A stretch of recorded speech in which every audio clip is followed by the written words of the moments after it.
Suprastruktur politik diartikan sebagai mesin politik resmi di suatu negara yang merupakan penggerak politik yang bersifat formal. Jadi dengan kata lain, suprastruktur politik ini merupakan gambaran pemerintah dalam arti luas, yaitu terdiri dari lembaga-lembaga negara yang tugas dan peranannya diatur dalam konstitusi ataupun peraturan perundang-undangan.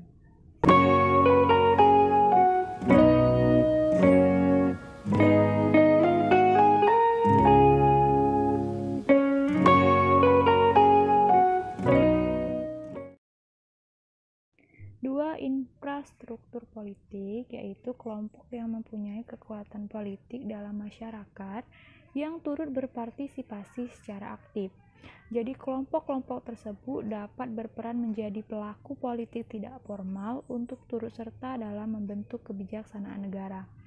Infrastruktur politik ini di Indonesia meliputi seluruh kebutuhan yang diperlukan dalam bidang politik dalam rangka pelaksanaan tugas-tugas yang berkaitan dengan proses pemerintahan negara. Di Indonesia banyak sekali organisasi atau kelompok yang menjadi kekuatan infrastruktur politik. Akan tetapi jika diklasifikasikan terdapat 4 kekuatan sebagai berikut. Yang pertama adalah partai politik, yaitu organisasi politik yang dibentuk oleh sekelompok warga negara Indonesia secara sukarela atas dasar persamaan kehendak dan cita-cita untuk memperjuangkan kepentingan anggota, masyarakat, bangsa, dan negara melalui pemilu. Pendirian partai politik biasanya didorong adanya persamaan kepentingan, persamaan cita-cita, dan persamaan keyakinan agama. Jadi partai politik yang besar di Indonesia banyak seperti Demokrat, Golkar, PDI, dan lain-lain. B. Kelompok kepentingan, yaitu kelompok yang mempunyai kepentingan terhadap kebijakan politik suatu negara. Kelompok kepentingan ini biasanya menghimpun atau mengeluarkan dana dan tenaganya untuk melaksanakan tindakan politik yang biasanya berada di luar tugas parpol. Seringkali kelompok ini bergandengan erat dengan salah satu partai politik dan keberadaannya bersifat independen atau mandiri. Untuk mewujudkan tujuannya, tidak menutup kemungkinan kelompok kepentingan dapat melakukan negosiasi dan mencari dukungan kepada masyarakat, perseorangan, ataupun kelompok masyarakat. Contoh dari kelompok kepentingan seperti elit politik, pembayar pajak, serikat dagang, lembaga swadaya masyarakat atau yang sering kita kenal dengan LSM, serikat buruh, dan sebagainya. C. Kelompok penekan, yaitu kelompok yang bertujuan mengupayakan atau memperjuangkan keputusan politik yang berupa undang-undang atau kebijakan publik yang dikeluarkan pemerintah sesuai dengan kepentingan dan keinginan kelompok mereka.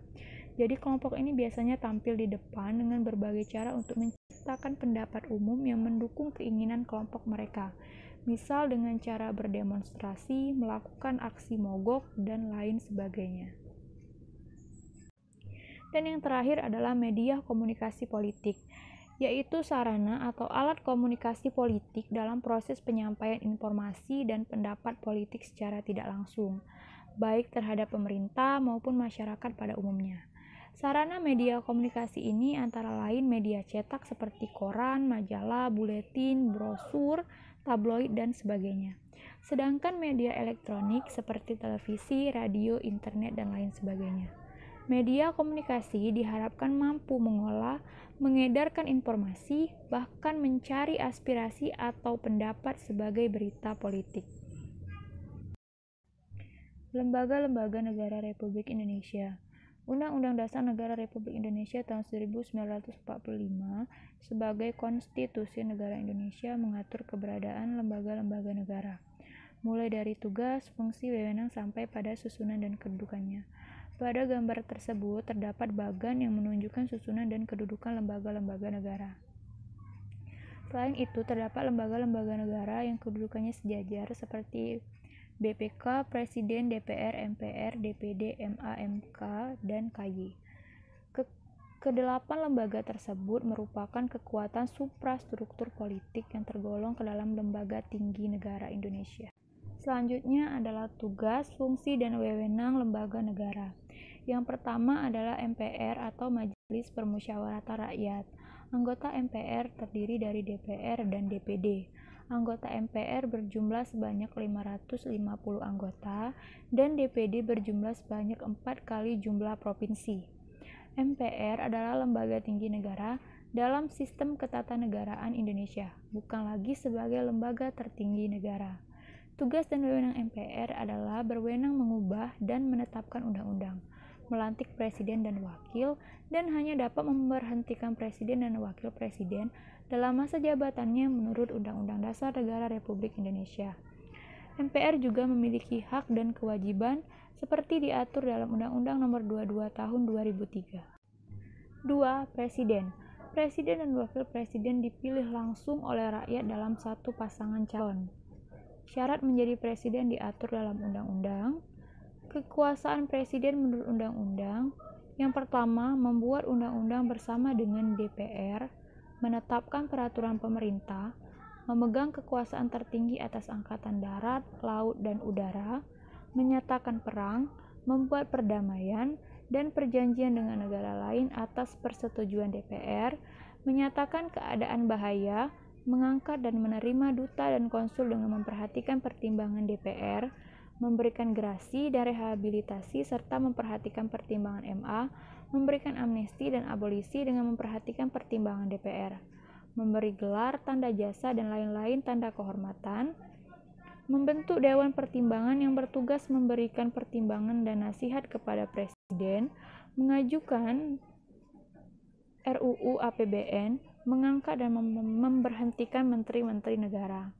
Untuk pengertian dari gerasi, rehabilitasi, amnesti, dan abolisi, kalian bisa lihat pada glosium buku PPKN kelas 10.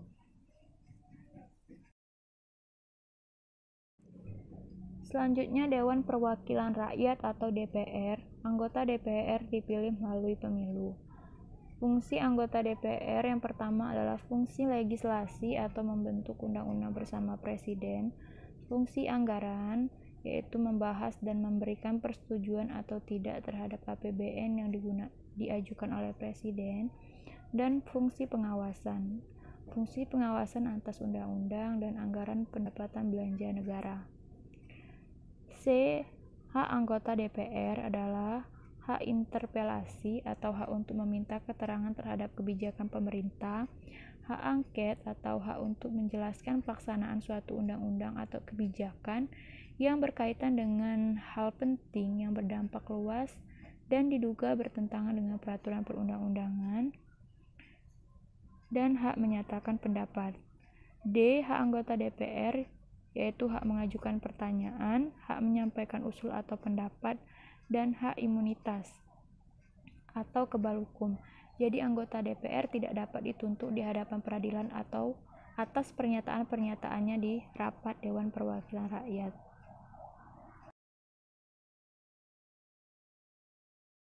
Badan Pemeriksa Keuangan atau BPK. BPK merupakan lembaga yang bebas dan mandiri dengan tugas khusus untuk memeriksa pengelolaan dan tanggung jawab keuangan negara. Hasil pemeriksaan BPK diserahkan kepada DPR, DPD, dan DPR. Mahkamah Agung atau MA. Jadi MA ini merupakan lembaga negara yang memegang kekuasaan kehakiman di samping sebuah mahkamah konstitusi di Indonesia. Mahkamah Agung membawai peradilan di Indonesia. Kalian bisa lihat pada bagan sebelumnya. Kekuasaan kehakiman merupakan kekuasaan merdeka untuk menyelenggarakan peradilan guna menegakkan hukum dan keadilan. Mahkamah Konstitusi atau MK memiliki kewenangan yang pertama, mengadili pada tingkat pertama dan terakhir undang-undang, memutuskan sengketa kewenangan lembaga negara, memutuskan pembubaran parpol, memutuskan hasil perselisihan tentang pemilu, memberikan putusan atas pendapat DPR mengenai pelanggaran presiden dan wakil. Mahkamah Konstitusi beranggotakan 9 orang, 3 dari MA, 3 dari DPR, dan 3 dari Presiden. Komisi Yudisial atau KY. KY merupakan lembaga mandiri yang dibentuk Presiden atas persetujuan DPR. KY berwenang mengusulkan pengangkatan Hakim Agung serta menjaga dan menegakkan kehormatan, keluhuran martabat, dan perilaku hakim. Dan yang terakhir adalah Dewan Perwakilan Daerah atau DPD. DPD merupakan bagian keanggotaan MPR yang dipilih melalui pemilu dari setiap provinsi. DPD merupakan wakil-wakil provinsi. Anggota DPD berdomisili di daerah pemilihannya. Selama bersidang, bertempat tinggal di ibu kota.